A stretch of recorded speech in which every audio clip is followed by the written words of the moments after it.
Poznáte ten pocit, keď jednoducho veci okolo vás sa dejú, vy na nich nemáte vplyv a vidíte, že to nejde správnym smerom. Aspoň minimálne si myslíte, že to nejde správnym smerom. A vaše vnútro naplnia nepokoj a bolesť z toho, že ste bezmocní čokoľvek urobiť. Tak dovolte, aby som sa spolu s vami podelil o myšlienku, ktorá ma v tomto týždni oslovila na Jasenovskom hrade. Tá myšlienka je vytrhnutá z Jánovho evanília, z jeho konca. Ja by som ju vám teraz chcel prečítať. Peter sa obrátil a videl, že za nimi ide učeník, ktorého Ježiš miloval. Ten, čo sa pri večeri naklonil k jeho hrudi a spýtal sa: Pane, kto ťa to zradí? Keď ho teda Peter zazrel, povedal Ježišovi: Pane, a čo bude s týmto? Ježiš mu odpovedal: Ak chcem, aby zostal, kým neprídem, čo teba do toho? Ty poď za mnou.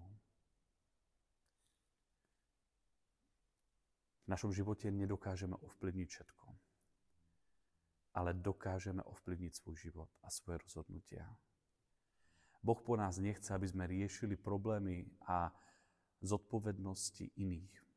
Chce, aby sme riešili svoje problémy a aby sme zobrali za nich zodpovednosť. Nedokážeme poriešiť všetky problémy sveta, ale dokážeme pohnúť s našimi vlastnými. Boh od nás nechce, aby sme žili príbehy iných, aby sme sa trápili nad tým, čo iní robia. Chce, aby sme žili naplno to, čo máme. Aby sme neuverili, že život, ktorý máme, je jednoducho bezvýznamný alebo na nič hodný. Si povolaný k tomu, aby si kráčal za Ježišom. Dokážeš byť šťastný bez toho, že by si sa neustále porovnával. Tvoje šťastie totiž to nevychádza z toho, že iní sú úspešní alebo neúspešní. Tvoje šťastie je hlboko v tebe. Len ho potrebuješ nájsť a rozvinúť. Neboj sa toho, že iní budú lepší. Ich úspech nie je tvojim nepriateľom. Boh ti nedal druhých ako konkurentov, ale ako bratov a sestry. Najväčší konkurent býva tu u nás, v našom vnútri, ktorý sa nás snaží presvedčiť o tom, že úspech druhých je neúspechom náš a radosť druhých je našou bolesťou. Boží duch nás však učí úplne inej mentalite. Radovať sa s radujúcimi a plakať s plačúcimi.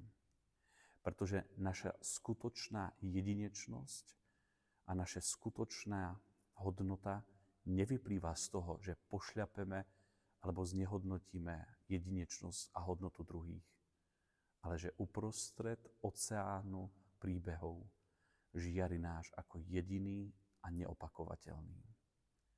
Neboj sa byť sám sebou. Prestaň sa porovnávať. Prestaň žiť život druhých, pretože to ťa len sťahuje do smutných a neriešiteľných myšlienok. Boh z tebe urobil jedinečný originál. Chráň si ho. Choď za svojimi snami. Možno, že nerobíš veľké divy, veľké skutky ako tí, ktorí sú okolo teba. Ale máš veľký dosah na malé veci a na malé skutky lásky, ktoré sú okolo teba dennodenne. Nielen z chleba žije človek. Ak vás, milí priatelia, toto videjko oslovilo, prosím, dajte mi nejaký páčik alebo srdiečko. Poprípade, ak viete o niekom, kto si nevie vážiť sám seba, skúste mu poslať toto videjko. Možno, že ho povzbudí rovnako tak ako vás. A ak vás v tomto týždni oslovila nejaká myšlienka, nebojte sa mi napísať komentár. Budem rád, keď sa nechám povzbudiť aj vami. Prajem vám krásny a požehnaný víkend.